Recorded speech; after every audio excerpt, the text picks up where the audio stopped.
की, भारत माता की। आज के इस चुनावी जनसभा में मंच पर विराजमान मेरे इस चुनाव से लड़ने वाले बहुत ही प्रिय प्रत्याशी श्री के.एस. रत्नम जी, हमारे मारुति किरण जी जो कर्जी के कैंडिडेट हैं, और हमारे नवीन कुमार जी, हमारे मंच पर विराजमान ओबीसी मोर्चा के राष्ट्रीय अध्यक्ष और राज्यसभा में मेरे साथी सम्माननीय के. लक्ष्मण जी, लोकसभा में मेरे साथी रहे और मेरे वरिष्ठ सहयोगी और साथी श्री कोंडा विश्वेश्वर रेड्डी जी, हमारे जिला के अध्यक्ष नरसिम्हा रेड्डी जी, हमारे डिस्ट्रिक्ट के प्रेसिडेंट श्री सदानंद रेड्डी जी, श्री प्रताप रेड्डी जी, और हमारे बहुत ही सीनियर नेता मेरे वरिष्ठ सहयोगी के. प्रकाश जी, और यहाँ इतनी बड़ी संख्या में एकत्र आए देवियों और सज्जनों, मेरे युवा साथी और मीडिया के मेरे साथी, प्रिंट मीडिया और इलेक्ट्रॉनिक मीडिया के साथी। सबसे पहले तो जब मैं यहाँ इस केवल्ला के पवित्र धरती पर आया हूं, तो मैं अपनी ओर से चिरकुट बालाजी को मंदिर को नमन करता हूं और आशीर्वाद लेकर के अपनी बात को प्रारंभ करता हूं। मैं जब केवल्ला में आया हूं तो मेरा ये धर्म भी बनता है और मेरा ये सौभाग्य भी है कि मैं आज यहाँ कोंडा वेंकट रंगा रेड्डी जी को नमन करूं, जिन्होंने आजादी की लड़ाई में अपने आप को योगदान किया, और आज उनके प्रपौत्र श्री विश्वेश्वर रेड्डी यहां उपस्थित हैं, उनका भी मैं स्वागत करता हूं।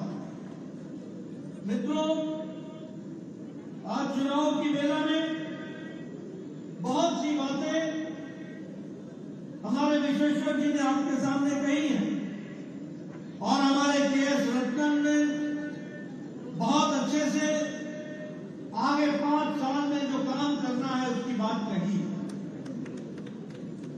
लेकिन ये चुनाव मैं महसूस करता हूं कि जिस तरीके से आपने, जहां एक तरफ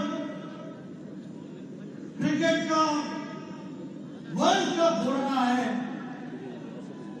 सारी दुनिया देखने के लिए आतुर है, उस बीच में आप यहां इतनी बड़ी संख्या में आए हैं, ये बताता है कि आपने के.एस. रत्नम को, मारुति किरण को और नवीन कुमार को चुनाव जिताने का मन बना लिया है। ये बात सच है।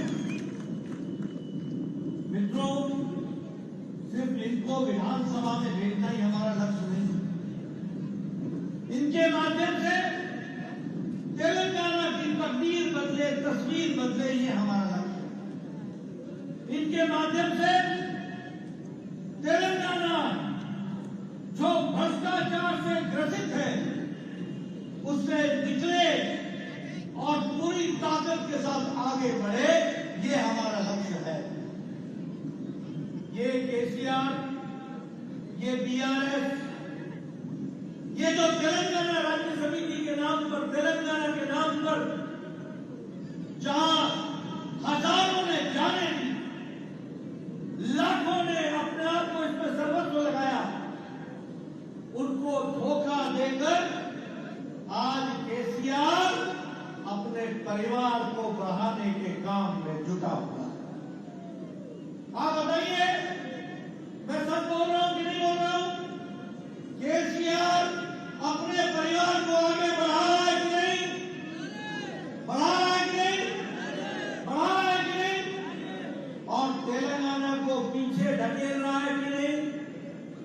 ढकेलना है कि नहीं? आपने 30 तारीख को केसीआर को रोक लेना और केएस रत्न और हमारे मारुति किरण और नवीन कुमार को भेज देना, इसकी आपको तैयारी। मित्रों, मैं आपसे ये कहना चाहता हूं और बड़े स्पष्ट शब्दों में कहना चाहता हूं, ये भारतीय जनता पार्टी की लड़ाई परिवारवाद, और जब मैं परिवारवाद बोलता हूं तो सारे देश में जितनी भी परिवारवादी पार्टियां हैं उनसे लड़ने का काम है तो भारतीय जनता पार्टी का। चाहे तो जम्मू कश्मीर में फारूक अब्दुल्ला और उमर अब्दुल्ला हो, चाहे जम्मू कश्मीर में महबूबा मुफ्ती और मुफ्ती हो, चाहे पंजाब में प्रकाश सिंह बादल के बाद सुखबीर बादल हो, चाहे हरियाणा में चौटाला हो, चाहे उत्तर प्रदेश में मुलायम सिंह यादव के बाद अखिलेश और अखिलेश के बाद डिम्पल हो, चाहे बिहार में लालू हो, राबड़ी हो, तेजस्वी हो, तेज प्रताप हो, और चाहे बंगाल में ममता और उनका भतीजा अभिषेक हो, चाहे आंध्र प्रदेश में वाईएसआर के बाद जगनमोहन रेड्डी हो, और चाहे तमिलनाडु में करुणानिधि के बाद स्टालिन और स्टालिन के बाद उदयनिधि हो, और चाहे तेलंगाना में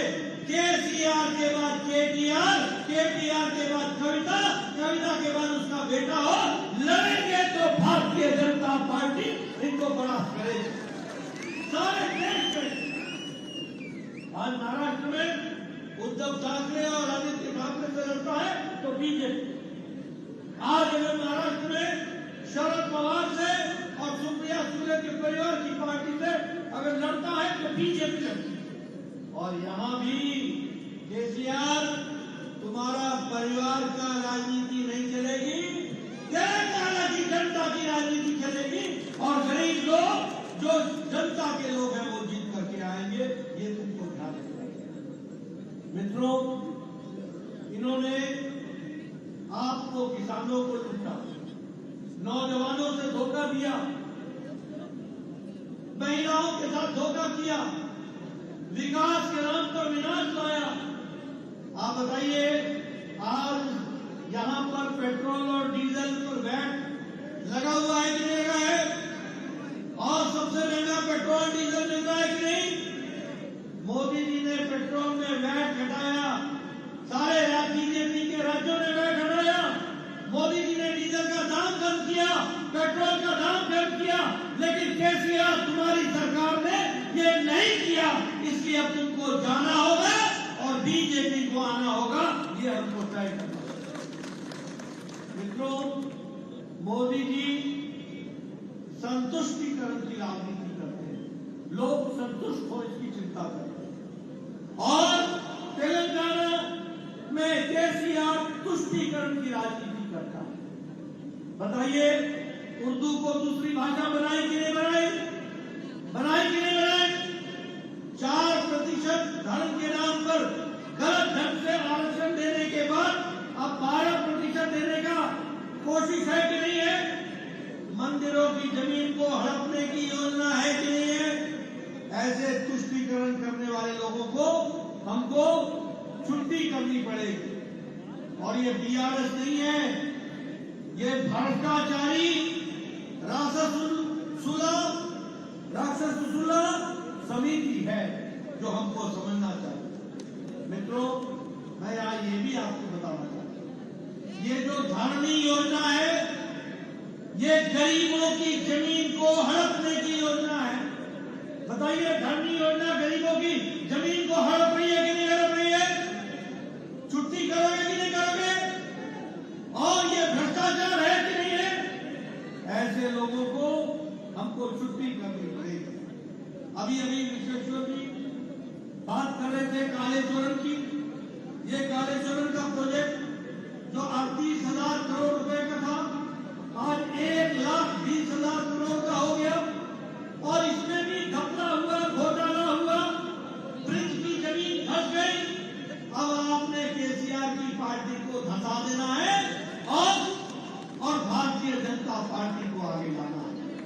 మిత్రులారా, ఈరోజు ఈ పవిత్రమైనటువంటి భూమి మీద చేవేళ్ళలో అడుగు పెట్టడం అదృష్టంగా భావిస్తా ఉన్నాను. చిలుకూరి బాలాజీ గారిని ఒకసారి నేను స్మరించుకొని ఆ భగవంతుని యొక్క ఆశీస్సులతో ఇంత పెద్ద సంఖ్యలో ఉన్నటువంటి మన యువకులు, మన మీడియా మిత్రులు మీ అందరూ కూడా నేను నమస్కరిస్తూ ఈరోజు నా ప్రత్యేకమైనటువంటి బాధ్యత, కర్తవ్యం, ధర్మం కొండా వెంకటరెడ్డి గారు, కొండా వెంకట రంగారెడ్డి గారు స్వర్గీయులు, ఒక స్వాతంత్ర సమరయోధులు. వారి జిల్లాకే కాదు రాష్ట్రానికి ప్రతీక. వారిని ఒకసారి స్మరించుకొని వారి నడమని రోజు మన బీజేపీలో కొండా విశ్వేశ్వర గారు కొనసాగుతున్నారు. వారి వారసత్వంగా ఈ ఎన్నికల్లో ముఖ్యంగా మీరు ఆలోచన చేయాల్సింది ఏ రకంగా ఈ కేసీఆర్ టీఆర్ఎస్ ప్రభుత్వం ప్రజల త్యాగాల పునాదుల మీద ఏర్పడినటువంటి ఈ ప్రభుత్వము ఎవరి కోసం పనిచేస్తున్నదంటే ఆ నలుగురు కుటుంబ సభ్యుల కోసమే. తెలంగాణ ప్రజల అవసరాలు విస్మరించి వాళ్ళ ప్రయోజనాలు పణంగా పెట్టి మరి మీరందరూ కూడా మార్పు కోరుకుంటున్నారు. ఆ మార్పు వల్ల మీరు చూస్తా ఉన్నాం. ఇవాళ ప్రపంచ ప్రఖ్యాతి కలిసినటువంటి వరల్డ్ కప్ క్రికెట్ ఇంత పెద్ద ఎత్తున మరి జరుగుతున్నప్పటికీ, అందరి ఆసక్తిగా మ్యాచ్ ఉన్నప్పటికీ అంతకంటే పెద్ద ఆసక్తి ఈ రాష్ట్రంలో కేసీఆర్ ప్రభుత్వం పోవాలి, బీజేపీ రావాలనేటువంటి ఒక చిత్తశుద్ధితో, నమ్మకంతో మీరు వచ్చారు. కాబట్టి మీ అందరికీ ప్రత్యేక అభినందనలు. ఇవాళ మీరు మా అభ్యర్థులను ఎమ్మెల్యేగా గెలిపిస్తే వారి భవిష్యత్తు కోసం కాదు, తెలంగాణ ప్రజల భవిష్యత్తు కోసం వారి పనిచేయడమే కాకుండా ఈ తెలంగాణలో ఏ అవినీతి ప్రభుత్వం, ఏ కుటుంబ పాలన, ఏ కుల పాలన ఈరోజు జరుగుతుందో ఈ యొక్క కేసీఆర్ యొక్క పాలనకు విముక్తి చేసి ప్రజలను ఆదుకోవడానికే మా అభ్యర్థులను ఎమ్మెల్యేగా గెలిపించండి. వేలాది మంది బలిదానం చేశారు.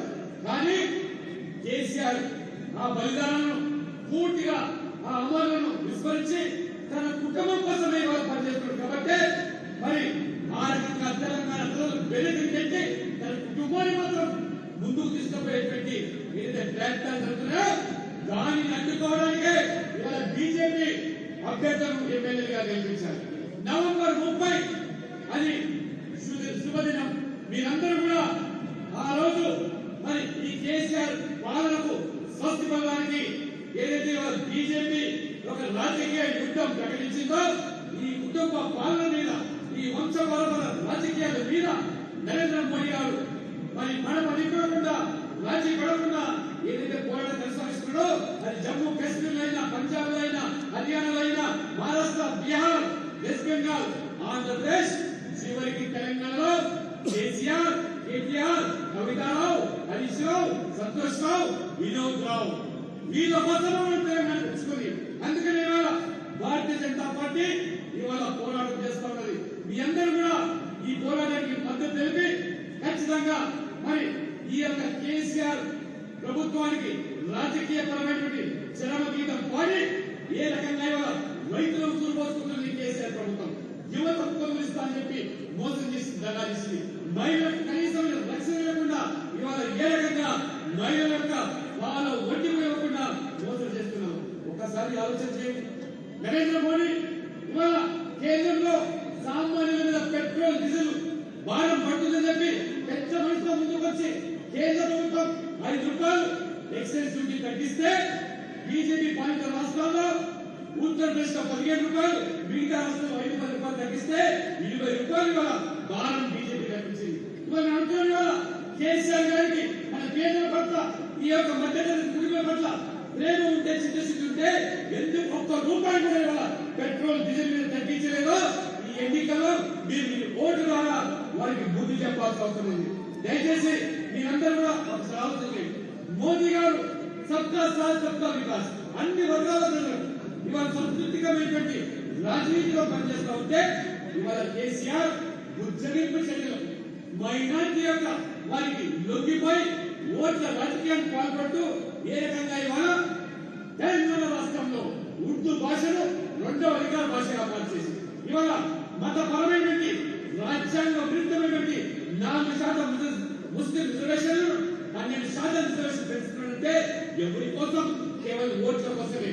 ఇవాళ అందుకనే మన యొక్క దేవాలయ భూములు అన్యాక్రాంతమైపోతున్నాయి.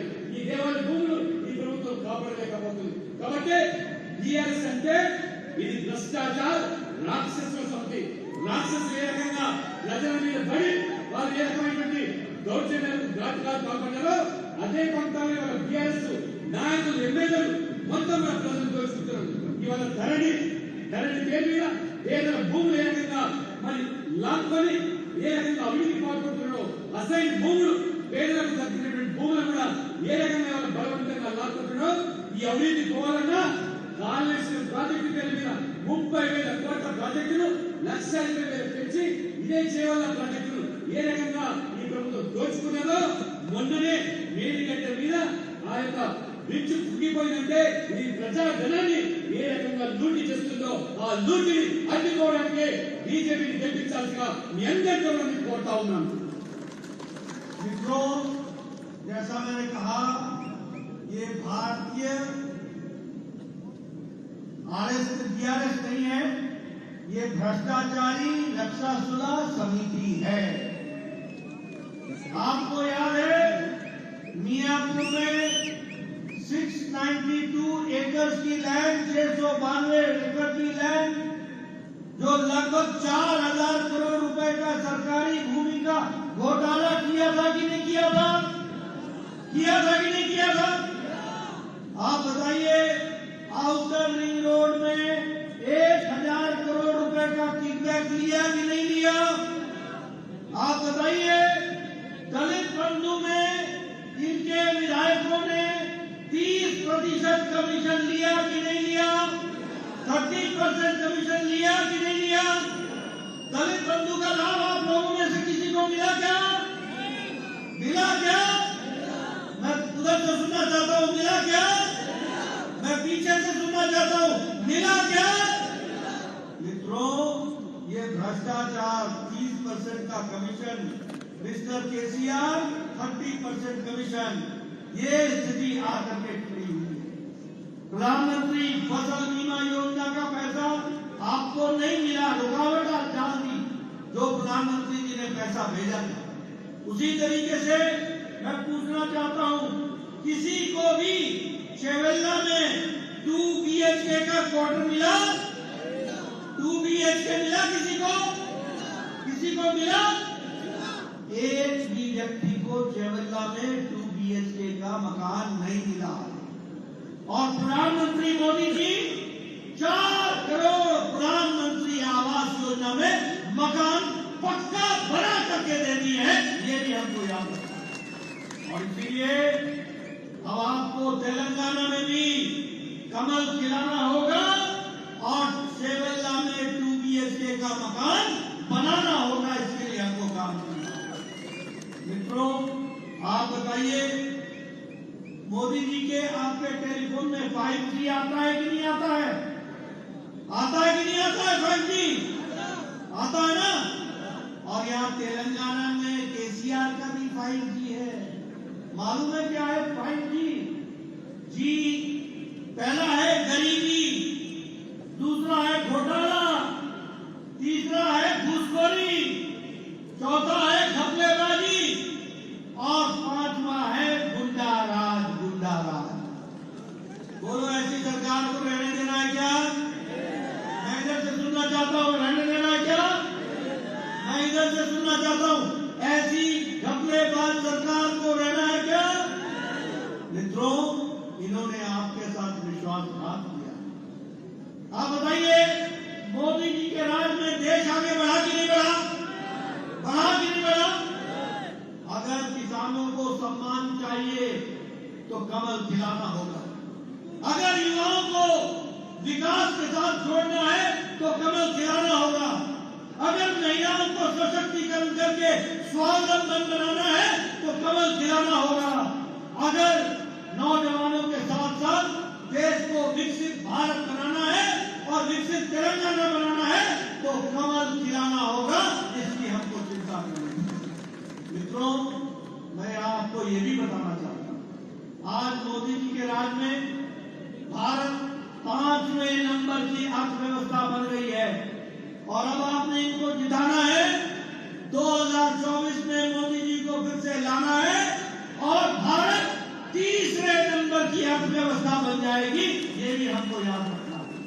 मित्रों, आज प्रधानमंत्री गरीब कल्याण अन्न योजना में 3.5 करोड़ 13 करोड़ लोग गरीबी की रेखा से ऊपर उठ गए। हमारा एग्रीकल्चर का, किसान का बजट 6 गुना बढ़ा दिया गया है, यह भी हमको ध्यान में रखना है। इंफ्रास्ट्रक्चर के लिए 10 लाख करोड़ रुपए इस साल खर्च होंगे और मोदी जी ने सड़क बनाने के लिए 1 लाख करोड़ रुपए तेलंगाना में खर्च किया है, यह भी हमको याद रखना चाहिए। आज प्रधानमंत्री आयुष्मान भारत, जिसमें आपको गरीब लोगों को इलाज के लिए 5 लाख रुपए मिलता था, अब जब आप इनको जिताएंगे, 30 को आप कमल का बटन दबाएंगे, 3 को आप बीजेपी की सरकार लाएंगे, तो आयुष्मान भारत में अब 10 लाख रुपए प्रति व्यक्ति प्रति परिवार मिलेगा। इसकी भी हमको समझ लेनी चाहिए। और इसीलिए जहां आवास योजना है, उज्ज्वला योजना है, उजाला योजना है, सौभाग्य योजना है, ये सारी योजनाएं आप तक सही ढंग से पहुंचे, इसकी हमको चिंता करनी पड़ेगी। मित्रुलारा, ఇంతకుముందు చెప్పినట్టుగా బీఆర్ఎస్ అంటేనే అదొక రాక్షసుల పార్టీ. ఏ రకంగా దోచుకున్నారంటే మియాపూర్ ప్రభుత్వ భూములు 693 ఎకరాలు 4,000 కోట్ల రూపాయల కుంభకోణం ఏ రకంగా జరిగిందో మీ అందరికీ తెలిసిందే. ఏ రకంగా భూమిని తినేస్తామో మీరు చూస్తా ఉన్నారు. వాళ్ళు ఔటర్ రింగ్ రోడ్ పేరు మీద 1000 కోట్ల దోపిడీ చేశారు ఈ ప్రభుత్వం. దళిత బంధు పేరు మీద కూడా ఏ రకంగా దళితులు కొట్టబట్టి స్వయంగా ఎమ్మెల్యేలే ఇవాళ 30% కమిషన్ తీసుకుంటారని చెప్పి ముఖ్యమంత్రి కేసీఆర్ ప్రకటించారంటే ఇది 30% కమిషన్ ప్రభుత్వమా కాదా మీరు తెలుసుకోండి. ఇవాళ నరేంద్ర మోడీ గారు రైతులకు ఆపత్కాలంలో నష్టపరిహారం చెల్లించాలని చెప్పి ప్రధానమంత్రి ఫసల్ బీమా ప్రవేశపెడితే ఆ నిధులు కాజేస్తారు. కానీ ఇవాళ బీమా పథకాన్ని ఈ తెలంగాణ రైతులకు అందుబాటులో తీసుకురావు. నేను ఇవాళ ప్రధానమంత్రి నరేంద్ర మోడీ గారు 9 సంవత్సరాల్లో 4 కోట్ల మంది పేదలకు ఇవాళ ఇల్లు కట్టించి సొంత ఇల్లు సాకారం చేస్తే ఇవాళ చేవెళ్లలో ఏ ఒక్కరికి డబుల్ బెడ్రూమ్ రాలేదంటే ఎందుకు ఈ చేవెళ్ల ప్రజలు ఈ బీఆర్ఎస్ ఓటేల్లో ఒక్కసారి మీరందరూ కూడా దయచేసి ఆలోచన చేయండి. ఇవాళ నిజంగా తెలంగాణలో కమలం వికసించి బీజేపీ గెలిస్తే గానీ మీకు చేవెళ్లలో సొంతింటి కల సాకారం అవుతున్నది. దయచేసి ఇవాళ నరేంద్ర మోడీ గారు 5G నెట్వర్క్ ఏ పల్లెలో చూసినా ఎక్కడ చూసినా ఇంటర్నెట్ వైఫై, అది మోడీ గారు 5G. మరి కేసీఆర్ 5G అంటే ఇంతకుముందే చెప్పారు వారు 5G అంటే ఏ రకంగా గుండాలా గరీబీ ఇవన్నీ కూడా కేసీఆర్ ప్రఖ్యాతిగాంచాడు. కాబట్టి ఇవాళ ఈ ప్రభుత్వం ఉండాల్సిన అవసరం ఉందా ఆలోచన చేసుకోండి. ఇవాళ దేశాన్ని నరేంద్ర మోడీ గారు ప్రపంచ వ్యాప్తంగానే ఏ రకంగా అభివృద్ధికి వేగం చేసి పేదల సంక్షేమం కోసం పాటుపడుతూ ఉంటే, మరోవైపు తెలంగాణ ప్రజలు కూడా పెద్ద ఎత్తున నిధులు కల్పించి ఆదుకుంటూ ఉంటే, ఇవాళ వ్యవసాయాన్ని లాభసాటిగా చేసి రైతులను, యువతను, మహిళలను ఈ రకంగా అభివృద్ధి జరుగుతూ ఉంటే తెలంగాణలో కూడా గమనం వికసిస్తే గానీ ఈ అభివృద్ధికి నోచుకోదు. ఇవాళ మోదీ గారి నేతృత్వంలో ప్రపంచంలోనే 5వ పెద్ద ఆర్థిక దేశంగా ఇన్ని కష్టకాలంలో కోవిడ్, యుక్రెయిన్, రష్యా యుద్ధం ఉన్నప్పటికీ కూడా ఒక ముందు చూపుతున్నటువంటి నాయకుడు మోదీ గారు ఉండడం వల్లనే 5వ స్థానం ఆర్థికంగా ఎదిగారంటే 3వసారి మీరందరూ కలిసి నరేంద్ర మోడీ గారిని ప్రధానమంత్రి చేస్తే తప్పకుండా 3వ అతిపెద్ద ఆర్థిక దేశంగా ప్రపంచంలో తీర్చిదిద్దేటువంటి బాధ్యత మోడీ గారు తీసుకుంటారు. ఇది మోదీ గారి గ్యారెంటీ అని చెప్పి మీకు తెలియజేస్తూ, ఈ దేశంలో ఉన్నటువంటి 13.5 కోట్ల పేదరిక నిర్మూలన నుంచి వాళ్ళు గట్టెక్కించేది మహానుభావుడు ఇవాళ నరేంద్ర మోడీ గారు. అంతేకాదు వ్యవసాయానికి బడ్జెట్ 6 రేట్లు పెంచి రైతుల పట్ల వారికి మహాకారం సాటి చెప్పారు. అంతేకాకుండా మౌలిక సదుపాయాల కోసం ఇవాళ ఏ రకంగా 10 లక్షల కోట్లు ఇన్ఫ్రాస్ట్రక్చర్ మీద ఖర్చు పెట్టారు. కేవలం తెలంగాణలో ఇవాళ నేషనల్ హైవేస్ కు 1,00,000 కోట్లు ఖర్చు పెట్టారు. రైల్వేస్ కానివ్వండి, రోడ్ వేస్ కానివ్వండి, అన్నింటిలో కూడా ఇవాళ 9 సంవత్సరాల్లో 9 లక్షల కోట్లు తెలంగాణలో మాత్రం ఇచ్చిపెట్టి నరేంద్ర మోడీ గారు పేదల ఆరోగ్యం కోసం కూడా ఇవ్వాలి.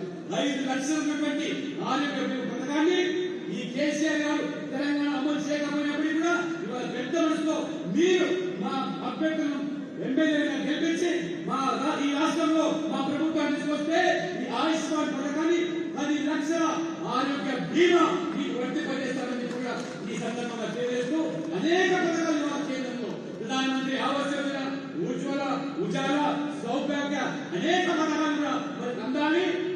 దళారీ వ్యవస్థ ఉండకుండా ఉండాలంటే తప్పకుండా ఈ రాష్ట్రంలో బీజేపీ ప్రభుత్వం రావాలి. అందుకు మీరందరూ సహకరించాలి.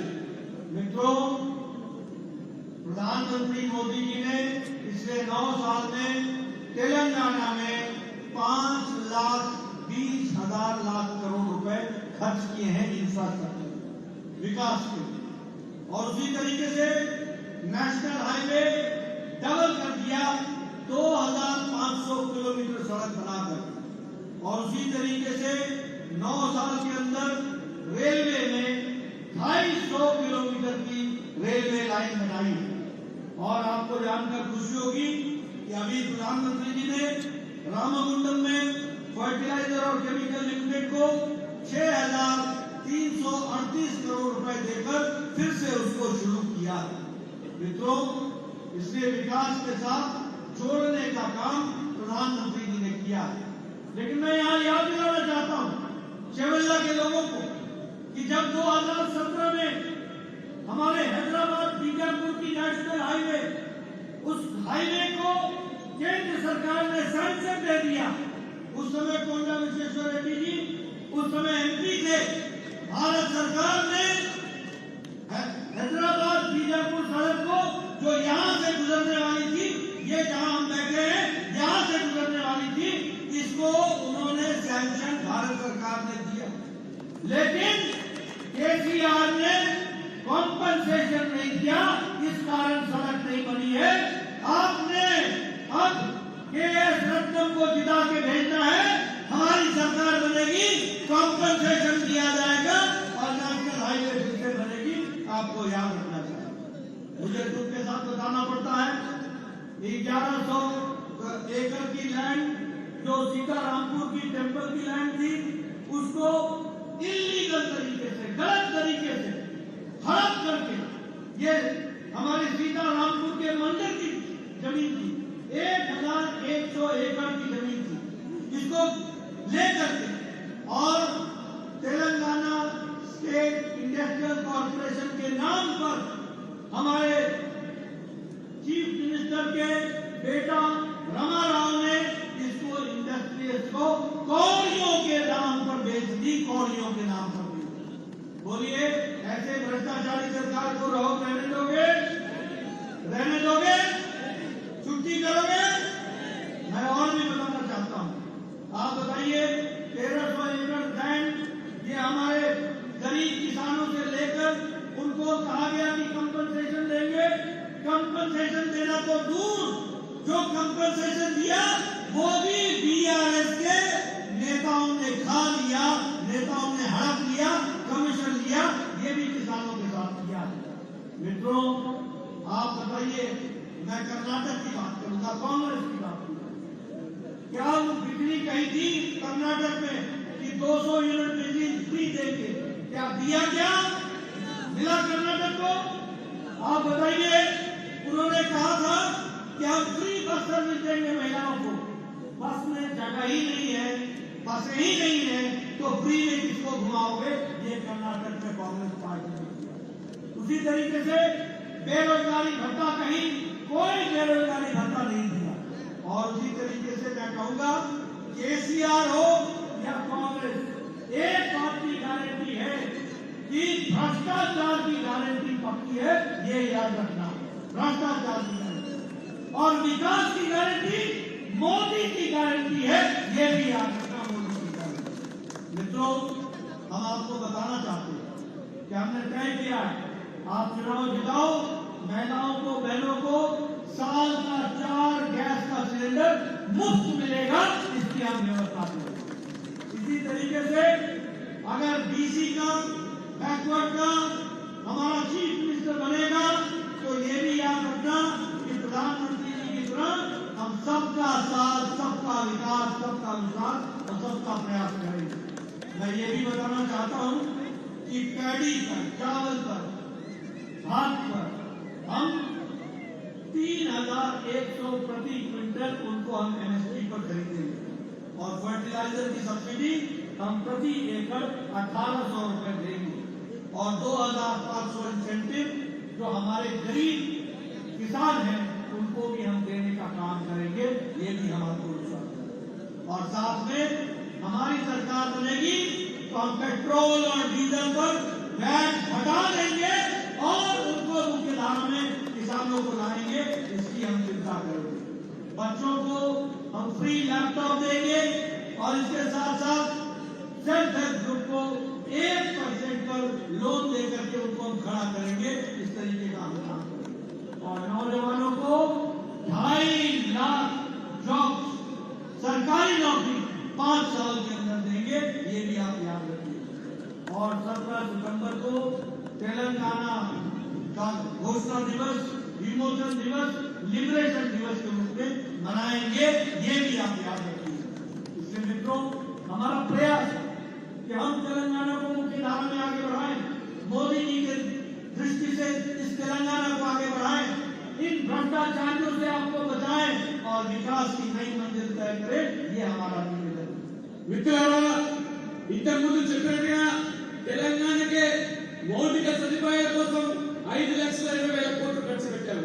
నేషనల్ హైవేస్, జాతీయ రహదారులు స్వాతంత్రం నుంచి 2014 వరకు 2,500 కిలోమీటర్ల గత ప్రభుత్వాలు వేస్తే ఈ 9 సంవత్సరాలనే అదనంగా 2,500 కిలోమీటర్లు వేసి దేశంలోనే నేషనల్ హైవేస్, జాతీయ రహదారులు ఇవాళ 5,000 కిలోమీటర్లతో 100వ స్థానం తెలంగాణకు దక్కిందంటే అది మోదీ గారి చొరవ వల్ల విషయాన్ని మనం మర్చిపోకూడదు. రైల్వేస్ అభివృద్ధి కోసం గత ఆంధ్రప్రదేశ్ ప్రభుత్వానికి 800 కోట్లు మాత్రం ఇస్తే ఒక్క తెలంగాణకు మాత్రమే ఈసారి 4,400 కోట్లు ఇవ్వడమే కాకుండా 250 కిలోమీటర్ల రైల్వే లైన్లు వేసినటువంటి ప్రభుత్వం ఇది మోదీ గారి ప్రభుత్వం. రైతులకు కూడా ఎరువులు సకాలంలో సరఫరా చేయాలి, అందుబాటులో తీసుకోవాలి. మూతపడ్డ రామగుండం ఎరువుల కర్మాగారాన్ని 6,300 కోట్లతో ఖర్చు పెట్టి తెప్పించి ఉపాధి అవకాశాలే కాకుండా దక్షిణాది రైతులకు కూడా అందుబాటులో తెచ్చినటువంటి ఎరువులను ఇది మోదీ ప్రభుత్వాన్ని. అందుకని వాళ్ళ అభివృద్ధితో పాటు మరి వాళ్ళ సేవల ఏ రకంగా వెనుకబడ్డారో, సేవలలో గెలిచిన వాళ్ళు ఏ రకంగా మనం విస్మరిస్తున్నారో దానికి ఉదాహరణ హైదరాబాద్ నుంచి బీజాపూర్ హైవే ఉంటుందో కొండ విశ్వేశ్వరరెడ్డి గారు ఎంపీగా ఉన్నప్పుడు ఆ యొక్క ప్రభుత్వం ఇవాళ దాన్ని మంజూరు చేసినప్పటికీ, మోదీ గారి ప్రభుత్వం మంజూరు చేసినప్పటికీ ఈ రాష్ట్ర ప్రభుత్వం సహకారం లేకపోవడం వల్ల అది ఆగిపోయిన విషయాన్ని మీరందరూ దృష్టిస్తుంది. అది నిజంగా మళ్ళీ మరి ఇక్కడ రావాలి, ఆ రోడ్డు హైవే కావాలంటే ఇక్కడ మళ్ళీ బీజేపీని గెలిపించాలి, అప్పుడే అది సాధ్యమవుతుంది. వాళ్ళు 1,100 ఎకరాల భూమి సీతారామ ఆలయ భూములు, ఇంతకు చెప్పిన దేవాలయ భూములు ఏ రకంగా భూ పకాసులు సాగిస్తున్నారో దానికి చాలా ఉదాహరణ ఈ చేవెళ్లలో 1,100 ఎకరాలు ఆ భూమిని ఈ కేటీఆర్ మంత్రి ఏ రకంగా ఇండస్ట్రియల్ కార్పొరేషన్ కట్టబెట్టి నామకం ధరతో ఏ రకంగా ఇవాళ హిందువుల మనోభావాలను, హిందువుల దేవాలయాలను రాజేస్తున్నారు. ఒకసారి మీరు ఆలోచించండి. 1300 ఎకరాలు పేద అసైన్డ్ భూములు పేద రైతుల దగ్గర నుంచి బలవంతంగా లాక్కొని ఏ రకంగా బిఆర్ఎస్ నాయకులు దాన్ని సొమ్ము చేసుకుంటున్నారో మీరు ఒకసారి ఆలోచించండి. ఇవాళ కాంగ్రెస్ గ్యారెంటీల పేరు ఎందుకు వస్తున్నది? ఇది బూటకు గ్యారెంటీలు, అబద్ధపు గ్యారెంటీలు, అమలుకు కాని గ్యారెంటీలు. పక్కన మన కర్ణాటక చూడండి, 200 యూనిట్లు కరెంట్ ఫ్రీ ఇస్తామన్నారు. ఇప్పుడు ఫ్రీ కరెంట్ కాదు, నో కరెంట్ అయిపోయింది. కరెంటే లేదు, 5 గంటలు కరెంట్ వస్తలేదు. రైతులు ఏ రకంగా బాధపడుతున్నారు చూస్తున్నారు. మహిళలకు ఫ్రీ బస్ అన్నారు, అసలు బస్సులు లేకుండా చేశారు. యువకులకు ఉద్యోగాలు అన్నారు, 6 మాసాలైంది, ఒక్క నోటిఫికేషన్ ఇవ్వలేదు కాంగ్రెస్. మరి అదే రకంగా నిరుద్యోగ వృత్తి ఇస్తున్నారు, ఒక్కరికి నిరుద్యోగ వృత్తి ఇచ్చినట్టు కాపాడవాలి. ఇవాళ కాంగ్రెస్ గ్యారెంటీ అయినా కేసీఆర్ గ్యారెంటీ ఏంటంటే ఖచ్చితంగా అవినీతికి, కుంభకోణాలకు, కుటుంబ పాలకు ఈ 2 పార్టీలు గ్యారెంటీ ఇస్తాయి. కానీ మోదీ గ్యారెంటీ అంటే ఇవాళ మోదీ చెప్పింది తీసి తీరుతారు. కాబట్టి ఇది మోదీ గ్యారెంటీ వల్ల మీరు మా బీజేపీని గెలిపించి అధికారం తీసుకొస్తే పేదలందరికీ కూడా ఇవాళ ఉజ్వల గ్యాస్ కింద 4 గ్యాస్ సిలిండర్లు ఉచితంగా ఏడాదికి ఇస్తాం. అదే రకంగా మొదటిసారిగా చరిత్రలో ఒకటి బీసీ సీఎం అందరికి ఇచ్చి ఏ రకంగా వాళ్ళ బీసీ పీఎం చేస్తే సబ్కా సాత్ సబ్కా వికాస్ అన్ని వర్గాల ప్రజల కోసం దేశ అభివృద్ధి కోసం పాటుపడుతున్నాడో రేపు తెలంగాణలో బీసీ సీఎం అయితే కూడా అందరి కోసం పనిచేసి తెలంగాణ అభివృద్ధి కోసం పనిచేసే వ్యక్తిని సమర్థులు కూడా సీఎం చేస్తాం. ఇవాళ రైతులకు ఇవాళ గిట్టుబాటు ధర కింద 3,100 రూపాయలు ప్రతి ఎకరాకు 18,000 రూపాయలు ఇవాళ ఎరువులు యూరియా కొనుగోలు కోసం కేంద్రం మోదీ ప్రభుత్వం ఇవాళ సబ్సిడీ ఇస్తున్నదంటే అది కౌలు రైతైనా అసలు రైతైనా తేడా లేకుండా వ్యవసాయం చేసే ప్రతి రైతుకు కూడా 18,000 ఎకరాలు ఇవాళ మోదీ ప్రభుత్వం ఇస్తా ఉంది. అంతేకాని ఇవాళ 2,100 రూపాయలు కూడా ఇన్సెంటివ్ ఇస్తామని చెప్పి వాళ్ళు స్పాన్సర్ చేస్తున్నాం. ఇవాళ మీరు మమ్మల్ని గెలిపిస్తే ఈ రాష్ట్రంలో పెట్రోల్ డీజిల్ మీద ₹1 వ్యాట్ తగ్గకి కేసీఆర్ ప్రభుత్వం ఖచ్చితంగా మేము ఆ వ్యాట్ కూడా తగ్గించి సామాన్లు అందుబాటులో తీసుకొచ్చే విధంగా పెట్రోల్ డీజిల్ ఛార్జీలు కూడా మేము తీసుకొస్తామని చెప్పి స్పష్టం చేస్తున్నాం. చదువుకునే అమ్మాయిలు గ్రాడ్యుయేషన్ అదేవిధంగా పోస్ట్ గ్రాడ్యుయేషన్ చేసే వాళ్ళకు ఫ్రీ ల్యాప్టాప్స్ అందరికి కూడా అందుబాటులో తీసుకొస్తాం మా బీజేపీ ప్రభుత్వం వస్తే. అంతతో కాదు మహిళా సంఘాలు ఏదైతే వాళ్ళ ఉపాధి కోసం లేదా వాళ్ళ కావాలని ఇవ్వడానికి సంఘాలు ఏర్పడ్డాయో మీకు అందరికీ కూడా 1% వడ్డీతోనే ఇవాళ మీకు రుణాలు ఇస్తాం. ఈ వడ్డీ లేని రుణాల పేరు మీద ఏ రకంగా మహిళలు రుజువు కోసం కేసీఆర్ ప్రభుత్వం కేంద్రం వల్ల నిధులు ఇచ్చినా వడ్డీ కట్టకుండా మన మహిళలు ఏ రకంగా వాడుకుంటున్నాం. అందుకనే 1% వడ్డీతో రుణాలు ఇస్తాం. అంతేకాదు తెలంగాణ ప్రజల ఆత్మ గౌరవంతో కూడినటువంటి నిజాం వ్యతిరేకంగా పోరాటం చేసినటువంటి అమరులకు గౌరవించడానికి 17 సెప్టెంబర్ను ఖచ్చితంగా తెలంగాణ విమోచన దినోత్సవంగా జరిపి ఆ యొక్క పోరాటానికి చరిత్రను వెలుగులోకి తీసుకొచ్చి ఆ రకంగా తెలంగాణ గౌరవాన్ని దేశానికి చాటి చెప్పాలని చెప్పి ఈ సందర్భంగా మీకు తెలియజేస్తా ఉన్నాను. मित्रों, आप बताइए, आपको मोदी की गारंटी चाहिए कि नहीं चाहिए? मैं पीछे से आवाज सुनना चाहता हूँ, गारंटी चाहिए कि नहीं चाहिए? अगर मोदी की गारंटी चाहिए तो मुझे भी एक गारंटी देनी होगी। दोगे? दोगे? तो के.एस. रत्नम को जिताने की गारंटी चाहिए, मारुति किरण को जिताने की गारंटी चाहिए, नवीन कुमार को जिताने की गारंटी चाहिए, 30 तारीख को कमल का फूल खिलाने की गारंटी चाहिए।